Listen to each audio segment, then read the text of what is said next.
Welcome to the Great British Crochet Off, where every single week I crochet something inspired by that week's episode of the Great British Bake Off. And this was Series 15, Episode 3, Bread Week. And if you're wondering where my cake stand is, I have an actual real life cake on it right now, so I was not able to use it as a prop. Also, if you're wondering where my real voice is, I do not know. I have been sick all week, and this is the most voice that I've had in days. As always, while we'll not be discussing who left or who got Star Baker, I will be discussing these specific challenges. So if you haven't watched this week's episode yet, you can hit this little bookmark button down here and save this until after you've watched this week's episode of the Great British Bake Off. So let's get to those challenges for Bread Week. First, they had to make savory buns. They had to make a dozen of them. They could be filled, not filled, any shape. They had to use yeast for them though.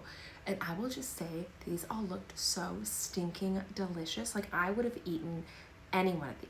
All of the flavors of these looked incredible. Yeah, I want all of them, like a really good tart arugula salad. Like, that's what I want my dinner to be tonight. For the technical, it was a platted loaf, and we had another little like technical switch up.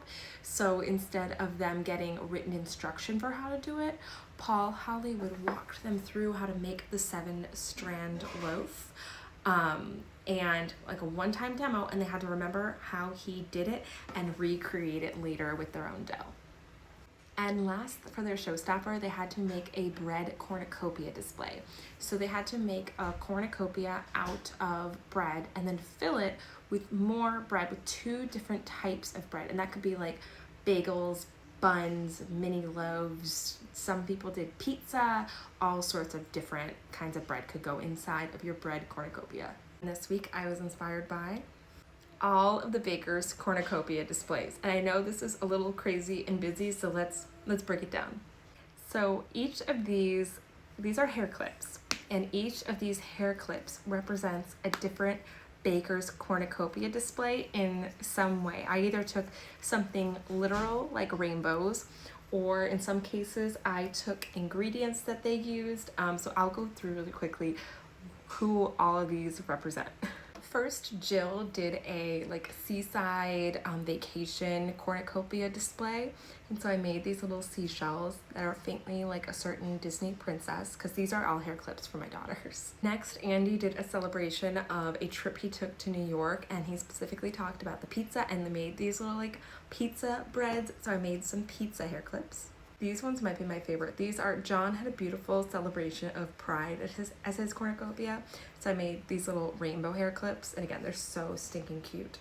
Sumaya did a beautiful cornucopia that had like pink flowers all over it. These are a little bit more cherry blossom. Hers were a little more rose, these are a little more cherry blossom, but this is from hers. For one of the breads inside his cornucopia, Mike did fougasse, which is like a leaf-shaped bread, and so I did these little green leaves. Georgie had pumpkin-shaped loaves, so I made some fall pumpkins, some squashy little fall pumpkins. Dylan's cornucopia was loosely cat-themed, so I made some cat hair clips, including some little tails hanging down. Nellie had some small loaves that were like braided wreaths, and they made me think of Christmas wreaths. And these might be my other favorite pair besides the rainbow ones. This might be the most random association one yet, but Eileen ended up adding mint to her breads after she talked to Paul Hollywood about some flavor profiles, so I made these little peppermint ones. And last but certainly not least, Christian had even more. He also had flowers on his, like Sumaya did, and so I love crocheting flowers, so I had to do even more flower hair clips.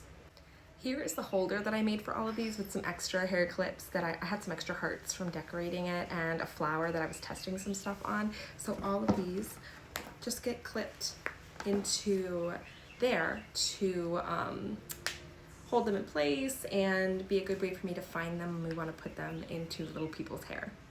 While this may not seem like the most crocheting I've done for a Great British Crochet Off project, this is definitely the most pattern designing I've done in a really long time, because while I stole some of these, like the hearts and the flowers, from other patterns I've already written, a lot of these I had to make up on the fly, so a lot of thought went into this week.